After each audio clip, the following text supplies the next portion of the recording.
আমার স্বামী প্রবাসে থাকে, কেনাকাটা সবকিছু আমার করতে হয়, এক্ষেত্রে কি আমি গুনাহগার হব? কোন বোন তার স্বামী যদি প্রবাসে থাকেন, দেশে তার বাজারঘাট করে দেওয়ার মতো কোনো মানুষ যদি না থাকে, তিনি যদি বাজারঘাট করার জন্য, কেনাকাটা করার জন্য যাওয়া লাগে, শরীয়ী পর্দা মেইনটেইন করে তিনি যেতে পারবেন, কিনতে পারবেন। তবে যদি অন্য কোনো পুরুষ লোক থাকেন আশেপাশে যাদের দিয়ে কেনাকাটা কাজটা সারা যায়, তাহলে সেটাই করা উচিত, ওইটাই অধিকতর উত্তম।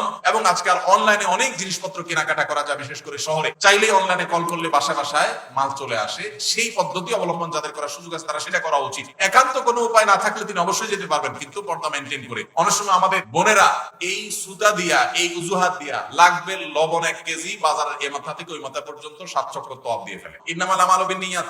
আপনার স্বামী প্রবাসে আছে, বাজারে যাওয়া জায়েজ আছে, হুজুরের কাছে মাসালা নিয়েছে, নিয়ে এবার বাজারে বাজারে ঘুরতেছে, নয়তো পর্দার সাথে গেলেন না বেপর্দার সাথে গেলেন, তাহলে অবশ্যই আপনি গুনাহগার হবেন। এজন্য বোনরা আল্লাহকে ভয় করবেন, যতটুকু আপনার না হলে নয় ততটুকু আপনি করতে পারবেন, অবশ্যই পর্দার সাথে।